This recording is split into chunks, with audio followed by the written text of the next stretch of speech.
5 minutes past 9. Steve Power is here. Our phone number, 489-1155. I'll tell you what we're going to do.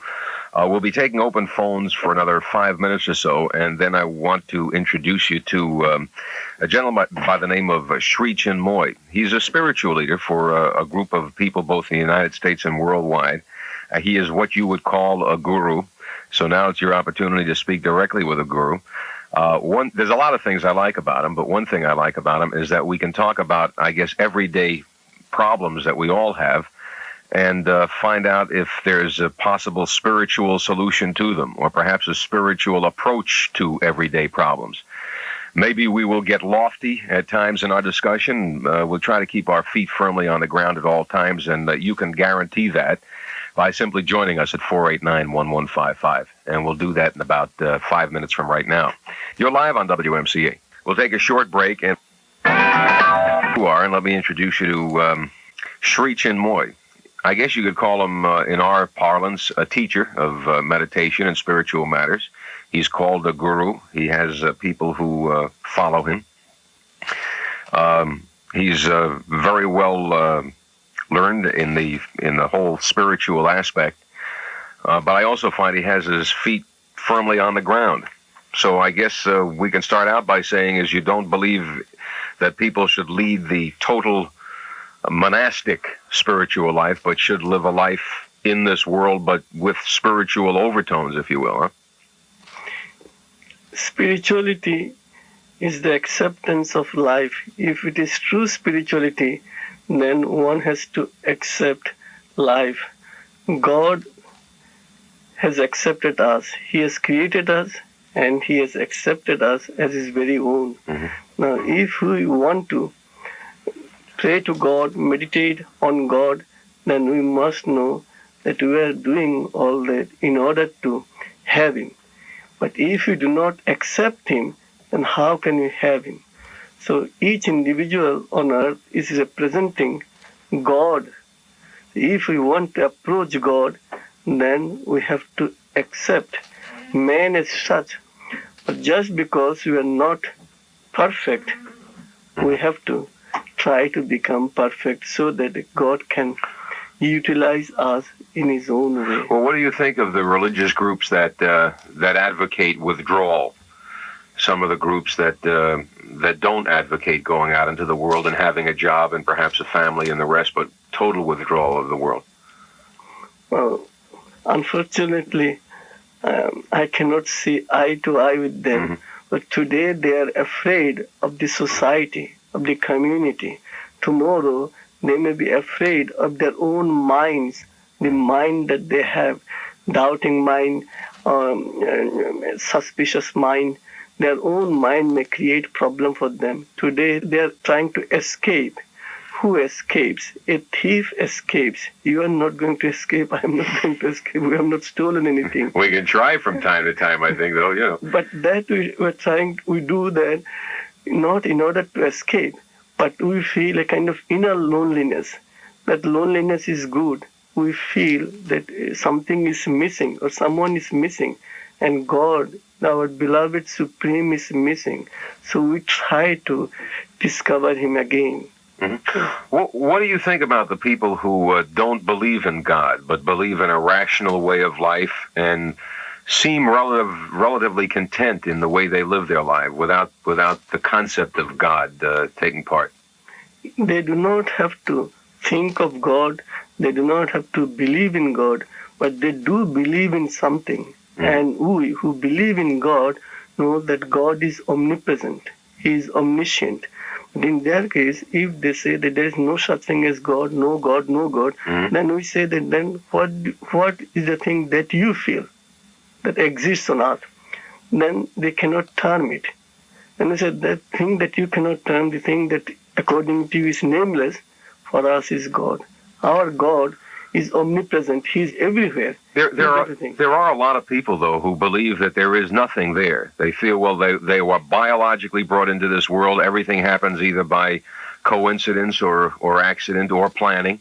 And then they live a certain number of years. Their cells die, wear out, and then they die, and they go back to ashes. I would call it a totally non-spiritual view of the hereafter. May I say at this point? And I think that view is gaining in our society. I used to say at this point that nothing is also something for us. They say nothing, nothing. Let them say nothing. Let them repeat the word nothing. And inside that nothing, they will get something. We say that there is nothing, nothing, nothing, nothing. And for 5 minutes, if you repeat the word nothing, then that nothing becomes part and parcel of our life. And inside that nothing, everything grows.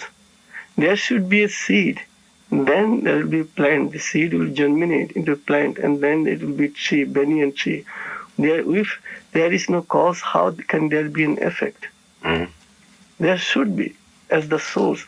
Now, there should be something as the source. They may call it nothing. We will say, all right, you call it nothing. We will call it the divine source, the supreme source. They may not call God, but they may call nothing. And we will say that nothing is our God. I think there are people, perhaps some of those in the group I just mentioned, and a lot of other people who look out in the world now and see, I think rightfully so, an awful lot of chaos. They see a lot of man's inhumanity to man in everyday events, nothing even cataclysmic, but just the way people treat one another, perhaps in a subway, or perhaps on the job, or perhaps within a family. And wonder whether religion is the answer to these kinds of problems. They're having problems perhaps paying for their heating bill, having problems with their boss, having problems with their wife, having problems with their children, afraid of being mugged. Religion as such is not the answer and cannot be the answer for religion's fight. I say my religion is better than your religion. You say your religion is better than my religion. Religions quarrel and wrangle. But proper prayer and proper meditation do not fight. So spirituality, the proper spirituality will not find fault with any religion. Religion is a house. You stay in your house, I stay in my house. Then we go to school to study together. Here the school is our goal.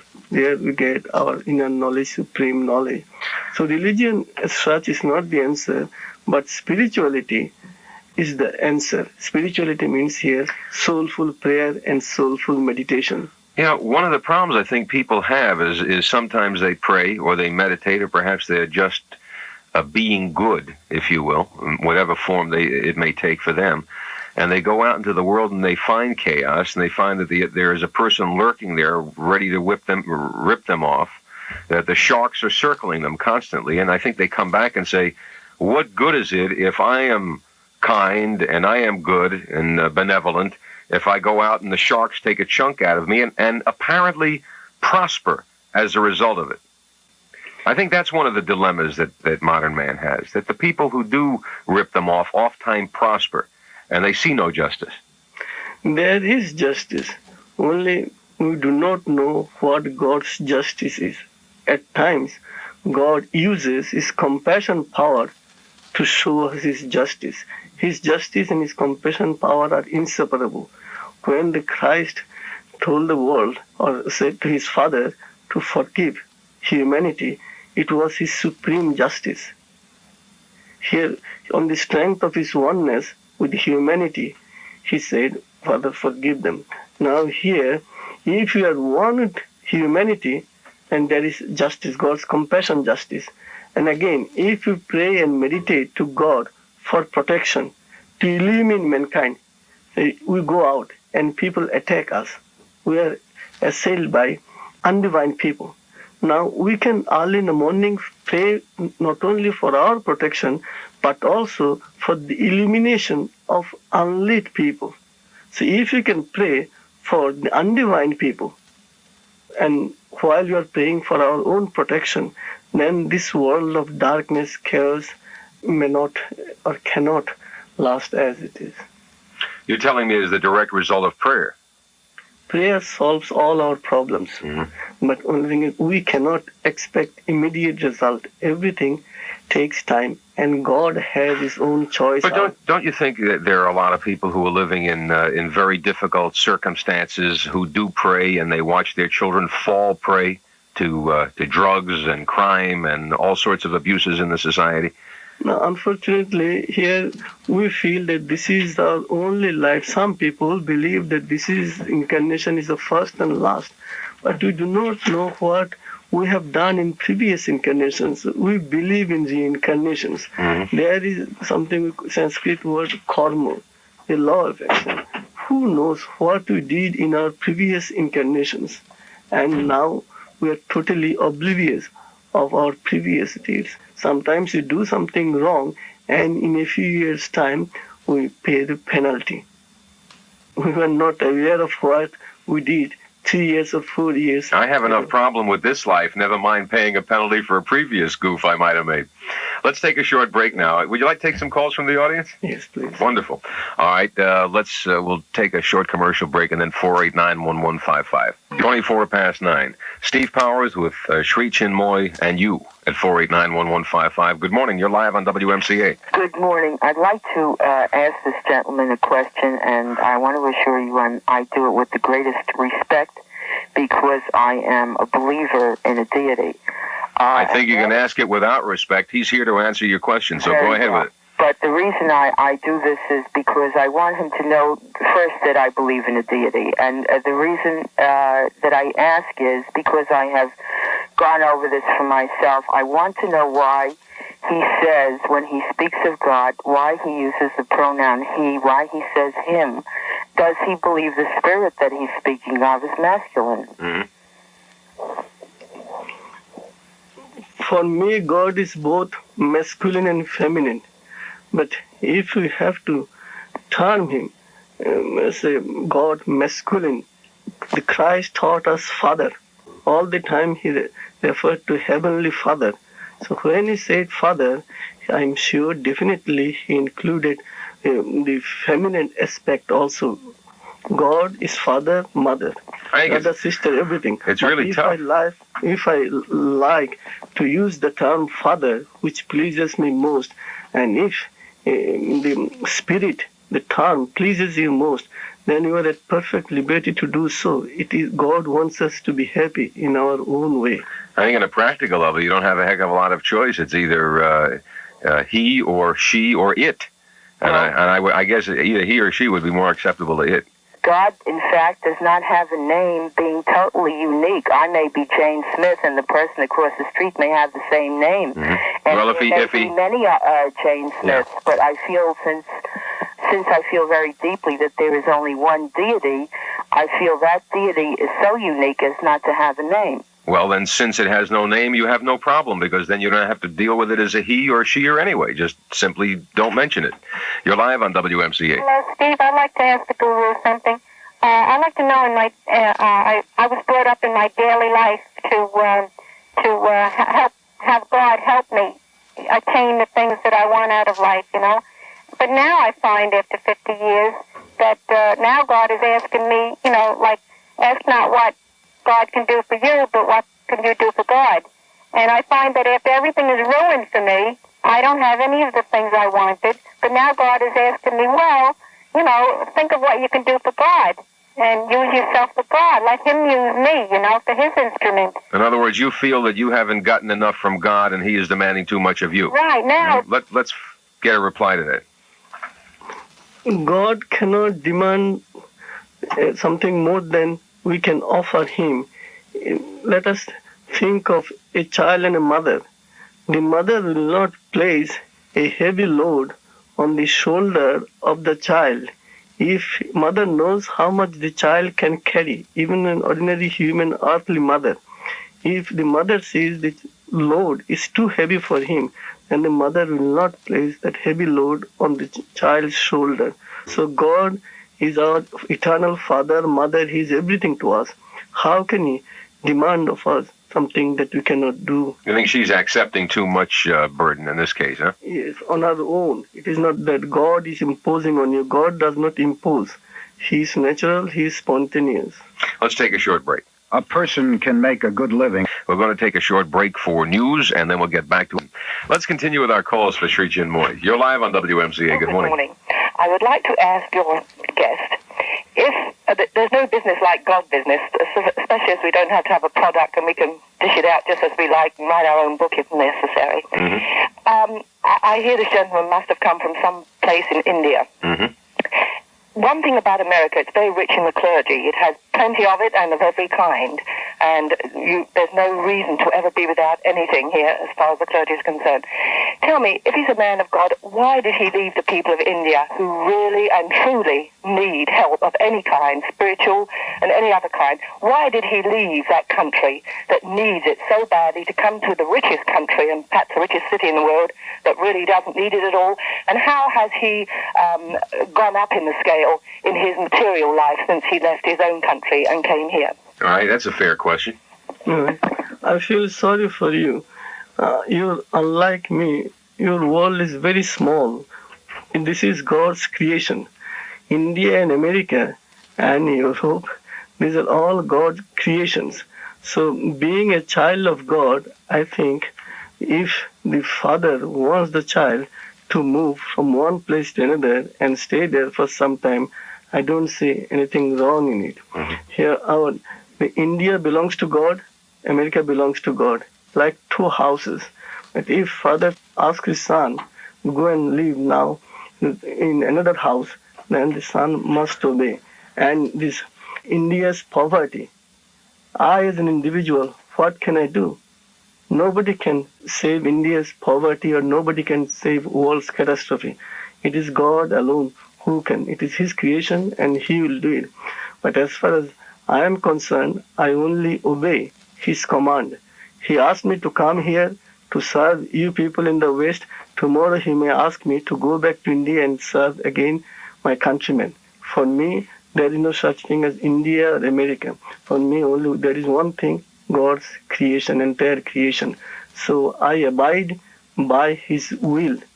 And I think you're answering the question in truth, and I don't know whether the question was asked as directly as perhaps the woman wanted, but I'm going to rephrase the question because I think what she really wanted to know was, and her question would be, didn't you come to the United States in order to make money rather than to tend a spiritual flock? I think that's what her question was. I don't know why she didn't ask it that way. Then, first of all, believe it or not, I do not charge for anything.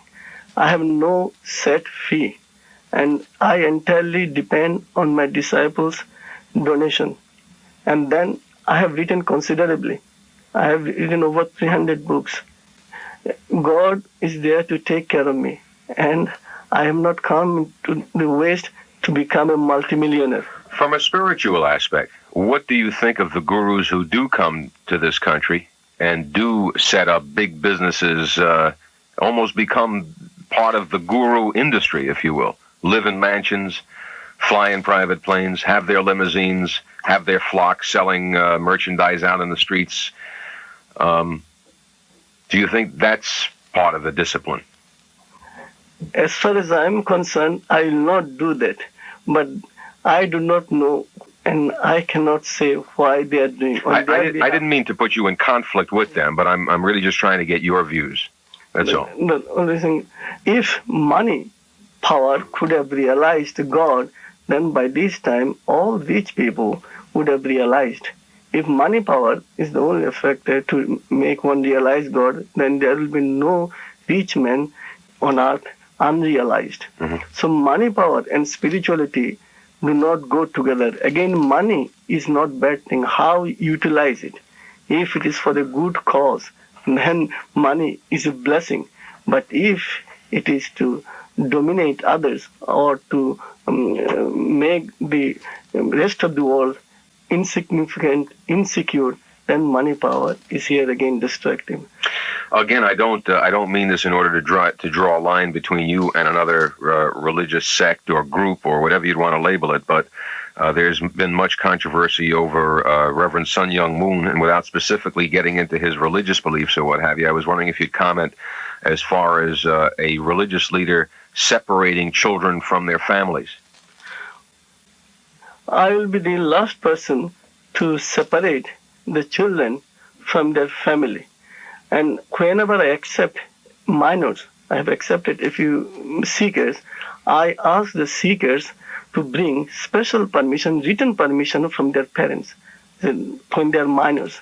But when they are grown up and the parents do not have the legal, way of control over the children, then I accept them. But when they're minors, I have at least 10 disciples who have got special written permission from their parents. I think it is not advisable to take the children away from their parents. Let's take a short break and then we'll go back to our phones.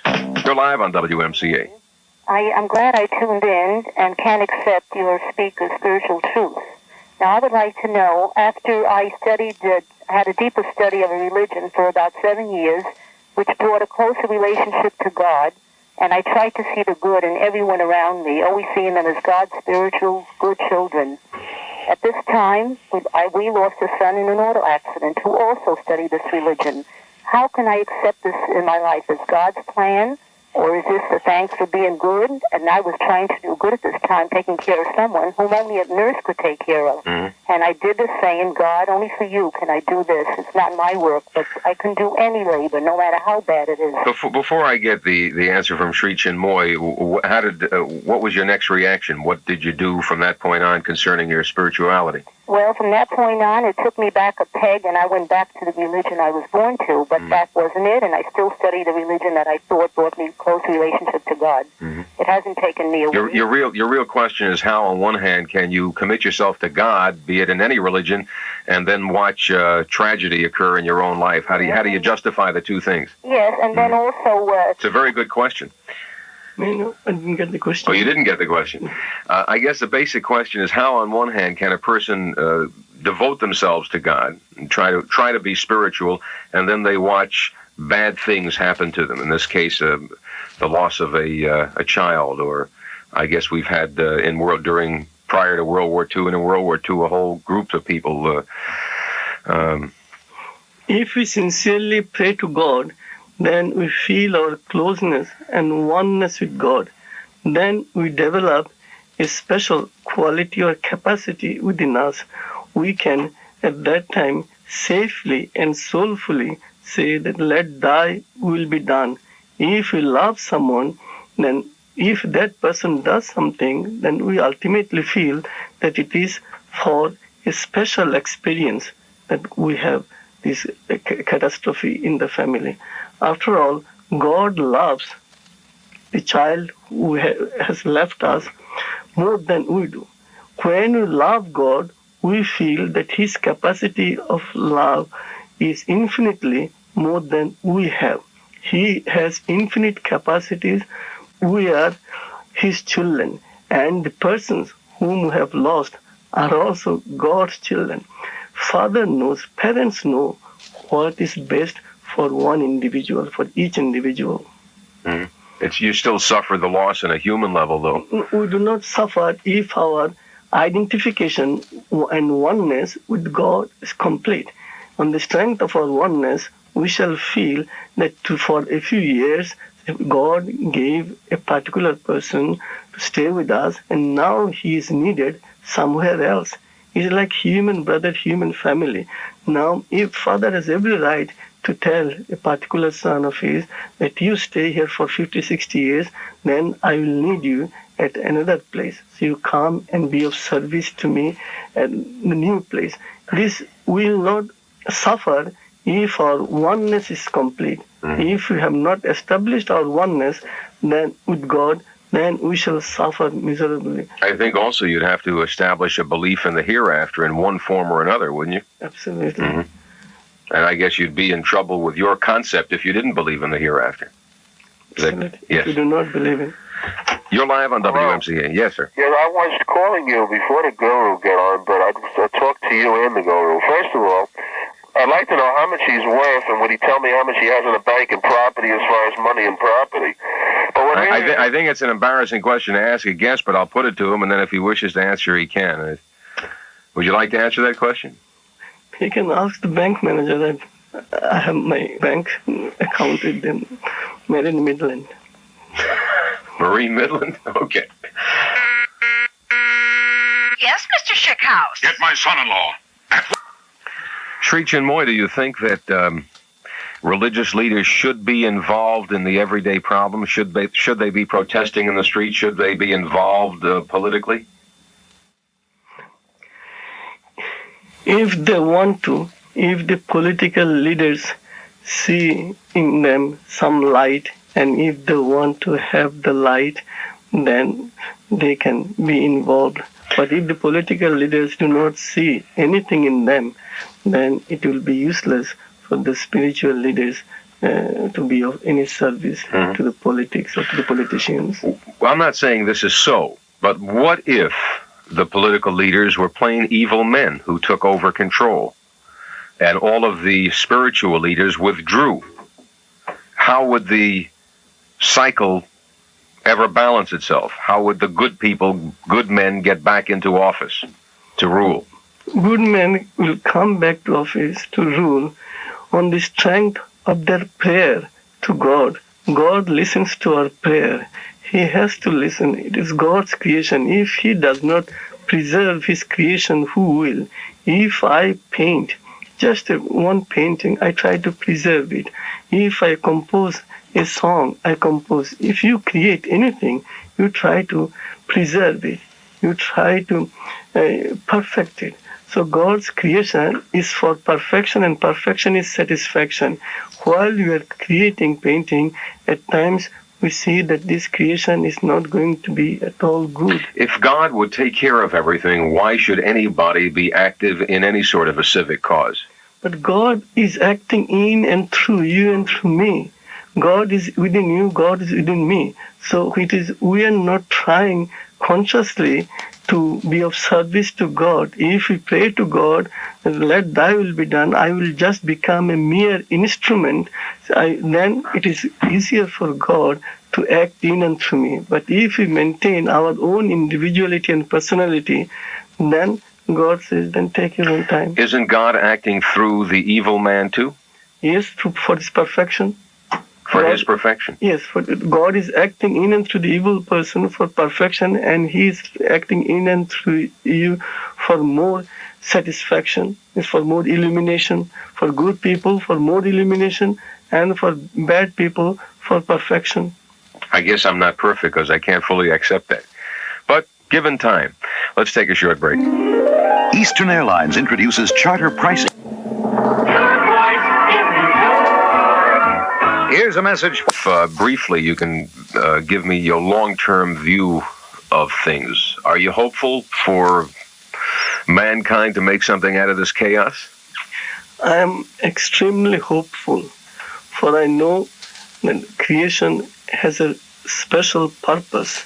So we are making progress, but this progress is slow but steady. Mm-hmm. So if we believe in steadiness, and eventually, unerringly, we shall make tremendous progress.